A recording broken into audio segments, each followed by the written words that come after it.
Good morning. मैं उमा पांडे। जैसा कि आप देख रहे हैं मेरा यूट्यूब चैनल सोशोलॉजिकल नॉलेज। तो आज हम पढ़ाएंगे भारतीय तथा पाश्चात्य सामाजिक व्यवस्था में अंतर, distinction between Indian and western social system. तो बच्चों, भारतीय समाज और पाश्चात्य समाज अपने अपने ढंग से दो भिन्न प्रकार के समाज हैं और इसलिए इनमें कुछ आधारभूत भिन्नताएं बहुत ही स्पष्ट रूप में देखने को मिलती है। इन भिन्नताओं को हम निम्नलिखित रूप में प्रस्तुत कर सकते हैं। तो इसका अंतर हमको बताना है, तो ठीक है, अंतर समझिए। भारतीय सामाजिक संगठन का आधार धर्म है और पाश्चात्य सामाजिक संगठन बौद्धिकवादी होने के कारण इसमें धर्म का महत्व कम है। भारतीय सामाजिक संगठन में परिवार का महत्व अत्यधिक है।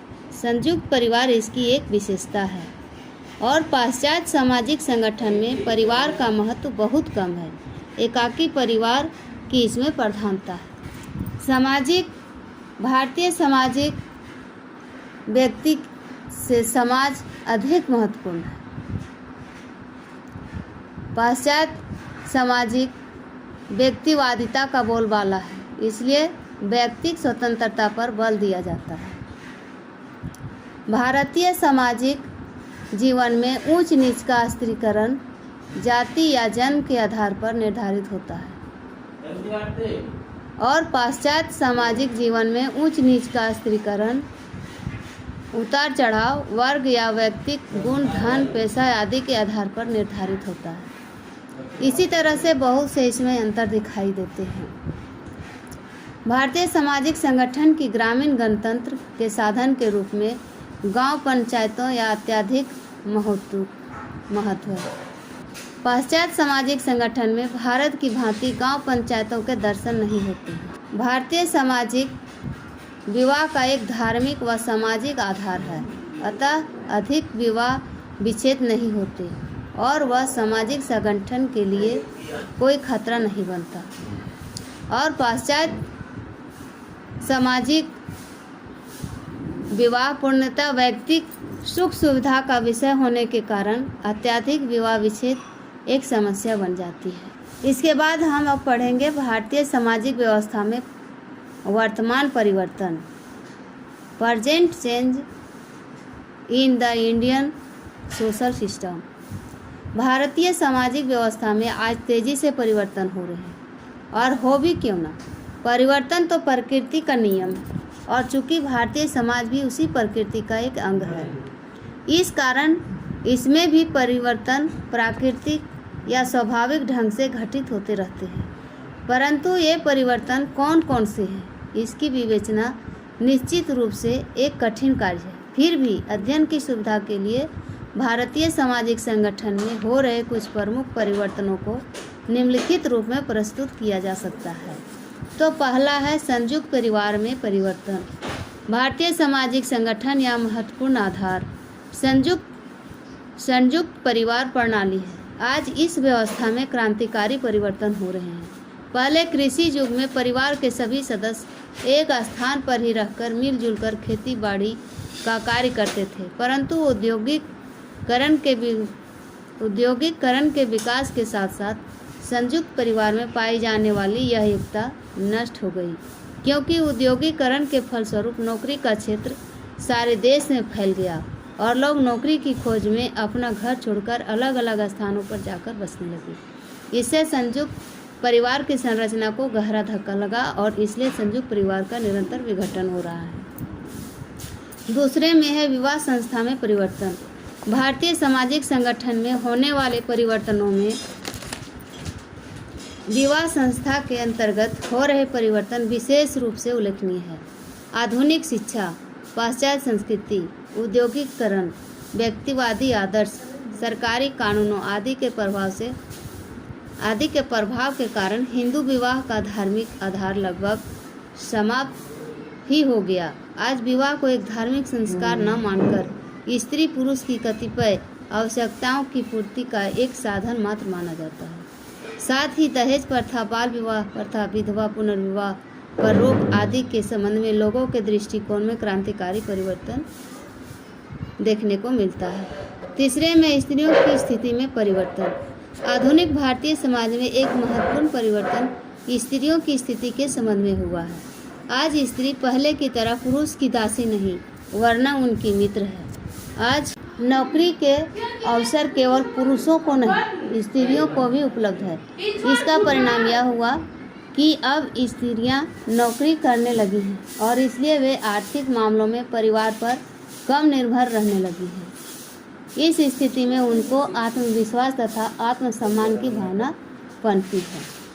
चौथे में जाति व्यवस्था में परिवर्तन।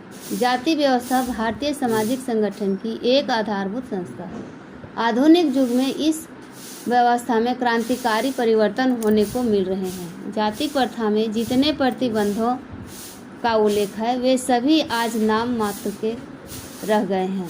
आज विभिन्न जातियों में लोग एक साथ बैठकर भोजन करते हैं, परस्पर विवाह संबंध स्थापित करते हैं और इच्छा अनुसार किसी भी पेशे को अपनाते हैं। इतना ही नहीं, आज समाज में ऊंच नीच का संस्करण जाति के आधार पर नहीं अपितु धन, शिक्षा या अन्य वैयक्तिक योग्यताओं पर आधारित है। पांचवें में है आर्थिक संगठन में परिवर्तन। विज्ञान के आविष्कार, औद्योगिकरण, प्रौद्योगिकरण और प्रजातंत्र ने भारतीय सामाजिक संगठन के आर्थिक पक्ष को भी महत्वपूर्ण रूप में प्रभावित किया है। भारतीय सामाजिक संगठन में यदि एक ओर औद्योगिक और पूंजीवादी का भरपूर विकास हुआ है तो दूसरी ओर बेकारी, निर्धनता और महंगाई ने जनता की कमर ही तोड़ दी है। यद्यपि ग्रामोद्योगों का पतन तो हुआ है परंतु अधिक तथा बड़े पैमानों पर उत्पादन के कारण देशवासियों के जीवन का स्तर निश्चित रूप से पहले से कहीं अधिक उच्च देखने को मिलती है। छठे में है धार्मिक जीवन में परिवर्तन, यानी बहुत से परिवर्तन हुए हैं। आज विज्ञान का युग है। यह सर्वविदित है कि विज्ञान और धर्म एक दूसरे के विरोधी हैं। इस रूप में भारतीय संगठन जो धर्म प्रधान रहा है विज्ञान की प्रगति से अत्यधिक प्रभावित हुआ है। वास्तविकता तो यह है कि वैज्ञानिक आविष्कारों के साथ साथ धार्मिक कट्टरता में कमी आई है और धर्म से सर्वाधिक प्रभावित ग्रामवासियों भी आज धर्म से विमुक्त होता जा रहा है। पहले ग्रामवासी धर्म, पूजा पाठ इत्यादि को जीवन का एक विभिन्न अंग मानते थे परंतु आज उनके दृष्टिकोण में महान अंतर आ गया है। अतः स्पष्ट है कि भारतीय समाज में धर्म का प्रभाव निरंतर घट रहा है। जिस प्रकार पहले देखा जाता था कि बड़ों का हर जगह में मान सम्मान दिया जाता था लेकिन आज वैसा देखा नहीं जाता है। आज जिसको जो चाहा, जिस तरह से जिसको अच्छा लगा, जो मन में आया वह कार्य करना शुरू कर दिया। पहले इस तरह का नहीं होता था। पहले जिसके घर में बूढ़ा बुजुर्ग रहते थे उनसे पहले राय ले लिया जाता था। बूढ़ा बुजुर्ग को उन लोग भगवान के समान दर्जा देते थे। तो चलिए अब हम पढ़ते हैं सांस्कृतिक जीवन में परिवर्तन। भारतीय समाज में सांस्कृतिक जीवन में भी परिवर्तन देखने को मिलते हैं। इस संबंध में विशेषकर पाश्चात्य संस्कृति के कतिपय प्रभावों का उल्लेख किया जा सकता है। जीवन के किसी भी क्षेत्र को लिया जा सकता है। पश्चिम सभ्यता व संस्कृति के प्रभाव के कारण स्त्रियां पढ़ने लिखने लगी हैं और नौकरी भी करती हैं। साथ ही रोमांस और प्रेम विवाह भी काफ़ी मात्रा में हो रहे हैं तथा विवाहोपरांत विवाह विच्छेदों की संख्या भी क्रमशः बढ़ रही है। पर्दा प्रथा लगभग समाप्त सी हो गई है और विवाह अब पाश्चात्य तरीकों से होने लगे हैं। इतना ही नहीं, देश में रहन सहन व वेशभूषा पर भी पाश्चात्य संस्कृति का प्रभाव स्पष्ट रूप से देखने को मिलता है। उसके बाद एक हम सबसे इम्पोर्टेंट परिवर्तन बताते हैं, अन्य महत्वपूर्ण परिवर्तन। हमने जितना भी परिवर्तनों के बारे में बताया वे सभी परिवर्तनों के अतिरिक्त भारतीय सामाजिक संगठन में अन्य अनेक महत्वपूर्ण परिवर्तनों ने जन्म लिया है। आश्रम व्यवस्था जो भारतीय समाज के आधार स्तंभ थे आज कोरे आदर्श बनकर रह गए हैं। इसी कारण गांव पंचायतों में पंच परमेश्वर की धारणा विलुप्त हो गई है और उसका मान राजनीतिक ने ले लिया है। इतना ही नहीं, भारतीय समाज में नैतिकता संबंधी भी अनेक परिवर्तन हुए हैं। आज इस समाज में अपराध, व्यभिचार, भ्रष्टाचार, झूठ व धोखाधड़ी आदि का कहीं अधिक बोलबाला है। विशेषकर ग्रामीण समाज का यदि इस संबंध में विश्लेषण किया जाए तो स्पष्ट होगा कि नैतिकता के दृष्टिकोण से ग्रामों का स्तर पहले से कहीं अधिक गिर गया है। तो ऐसे बहुत से परिवर्तन हुए हैं। तो बच्चों, यह चैप्टर तो आज ख़त्म हो गया। अब हम आगे पढ़ाएंगे आपको भारतीय समाज में एकता और विविधता। इसके लिए धन्यवाद।